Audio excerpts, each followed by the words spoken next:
يا صباح الفل والجمال، عاملين ايه؟ وحشتوني جدا جدا. كل سنة وانتم طيبين ورمضان كريم عليكم يا رب وعلى أمة المسلمين أجمعين. هنعمل مع بعض النهاردة حلويات فاخرة. هنعمل كنافة بابلز. الكنافة دي يا جماعة حرفيا من ألذ وأجمل الحلويات اللي جربتها. هنعملها النهاردة بطريقة احترافية هتنافسوا بيها أشهر محلات الحلويات.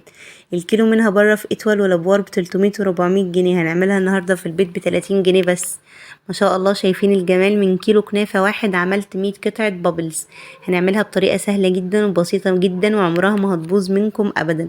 بس قبل ما أبدأ الفيديو، لو أول مرة تشوفوني، أنا اسمي أسماء. لو عجبكم الفيديو ما تنسوش تشتركوا في القناة ولايك وشير وفعلوا الجرس عشان يوصلكوا إشعارات بكل وصفاتي. ما تنسوش تحطوا تطبيقاتكم على الجروب بتاعي على الفيسبوك. يلا بينا نبدأ.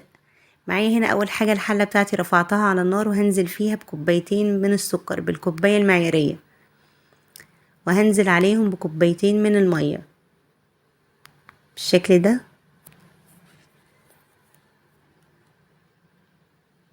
وعلى نار عالية، وهبدأ أحرك في السكر، السيرب أو الشربات بتاعي. هبدأ أحركه كده تحريكة بسيطة من النص.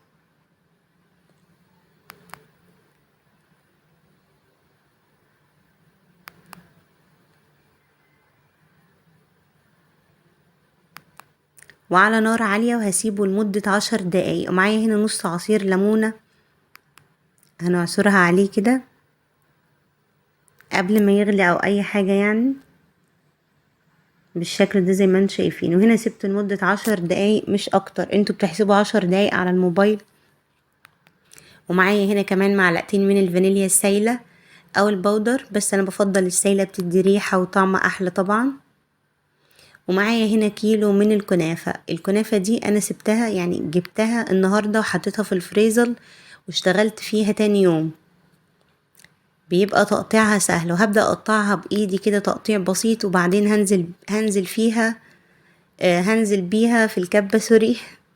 هنفرمها كده في الكبة فرمة بسيطة عشان تبقى سهلة علينا في التشكيل. انا اشتغلت فيها على طول، ويفضل انكم تحطوها في الفريزر وتطلعوها تقطعوها تبقى سهلة معاكم جدا. وهنا ده شكل الكنافة بعد ما فرمتها في الكبة كده فرمة بسيطة زي ما انتم شايفين. بس الكبة بتسهل كتير قوي في التشكيل، ولكن الناس اللي مش عندها كبة تحطها في الفريزر قبلها بيوم، وبعدين يطلعوها يقطعوها تبقى فركها سهل عليهم جدا. ومعايا دلوقتي 4 معالق من السكر البودرة، ضفتهم على الكنافة بالشكل ده، وهبدأ اقلب فيها كويس قوي لحد ما نغلف كل فتفوتة فيها بالسكر البودر. ما نسيبش ولا فتفوتة غير لما نغلفها بالسكر البودر. انا هنا طبعا فضيتها في حاجة كبيرة عشان تبقى سهلة ان انا اقلبها، عشان الكمية كانت كبيرة. هو ده كيلو بس. نبدأ نغلف فيها كويس قوي، ما نسيبش ولا فتفوتة. المرحلة دي اهم مرحلة طبعا، مرحلة تغليف الكنافة بالسكر البودر. بتسهل علينا كتير قوي في التشكيل. شايفين ابتدت الكنافة تكمش كده على بعضها من السكر البودرة. نغلفها كويس قوي كده، نقعد نغلف فيها لمدة دقيقتين 3 لحد ما تلاقوها كمشت كده على بعضها وسهلة في التشكيل بالشكل ده زي ما انتم شايفين. وهنا بقى غلفتها كلها بالسكر البودرة، وهنبدأ نشكلها من غير قالب ومن غير اي حاجة بالمعلقة المعيارية. اظن كل الناس عندها المعلقة المعيارية دي، ولو مش عندكم هاتوها، سعرها بسيط جدا ورخيصة قوي. وهنبدأ نحط كده جزء من الكنافة ونبدأ نسويها بالشكل ده، ونبدأ نعمل فراغ كده بصوابعنا في النص. هي متاخدش وقت ابدا، سهلة جدا وبسيطة جدا وهتظبط معاكم من اول مرة. نبدأ كده نعمل فراغ في النص بصوابعنا، وطلعتها بالشكل ده. ما شاء الله، شايفين مخدتش وقت خالص.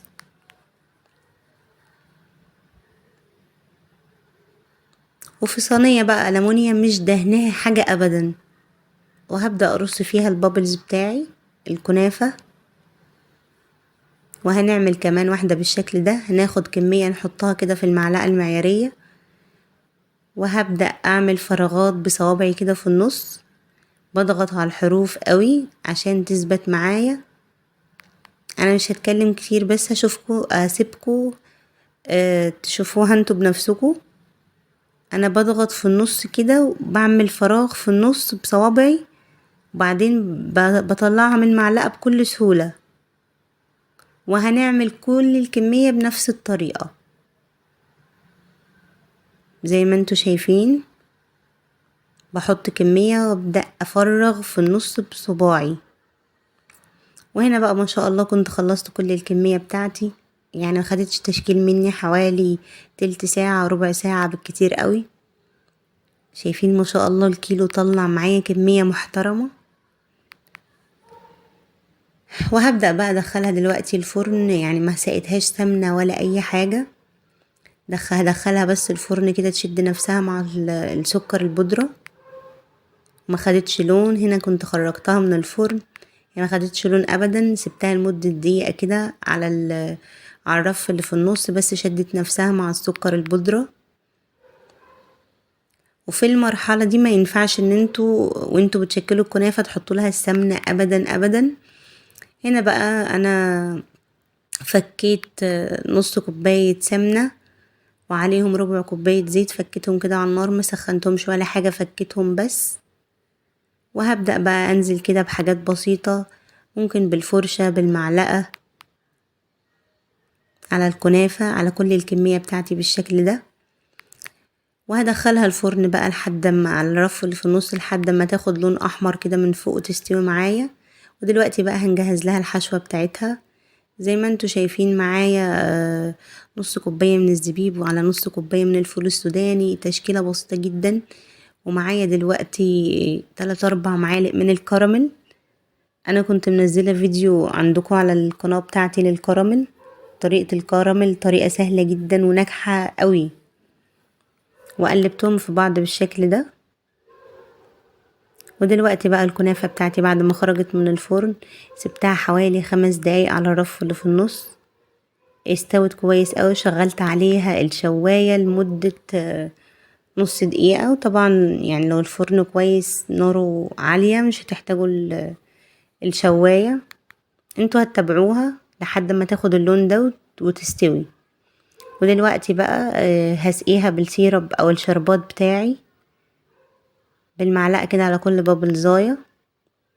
وهنعمل كل الكمية بنفس الطريقة. ودلوقتي بقى هنبدأ في الحشو بعد ما سقيناها بالشربات بتاعنا بالمعلقة كده، وتبدأوا تحطوا في الفراغ اللي في النص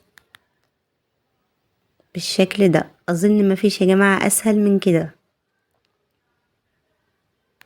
حاجة جميلة قوي وسهلة قوي، بتبقوا حاسين انكم مبسوطين كده وانتوا بتشكلوها.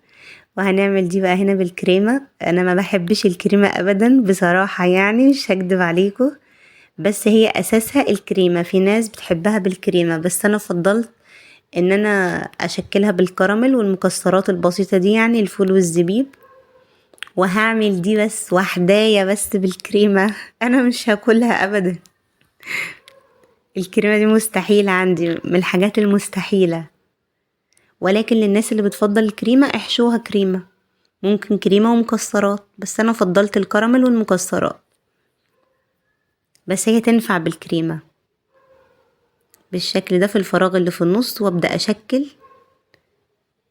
شايفين الجمال؟ مفيش اسهل من كده. وحاجة كده هتشرفكم في العزومات، حرفيا هتشرفكم ما شاء الله بقى. وهنا كنت خلصت كل الكمية بتاعتي. عملوا معايا 3 اطباق، يعني دي تسد في اي عزومة مهما كانت كبيرة. عملوا معايا 100 وحدة بابلز بس كده. شايفين الجمال؟ بصراحة يا جماعة هي بتتكلم عن نفسها، هي مش محتاجة كلام. ولا اكنكم جايبينها من اجمل وافخم محلات الحلويات. ومش مكلفة ابدا، اقتصادية قوي وسهلة وبسيطة جدا. بس كده، اتمنى يكون عجبكم الفيديو. ما تنسوش تشتركوا في القناة ولايك وشير وفعلوا الجرس عشان يوصلكوا اشعارات بكل وصفاتي. اشوفكم على خير في فيديو جديد ان شاء الله.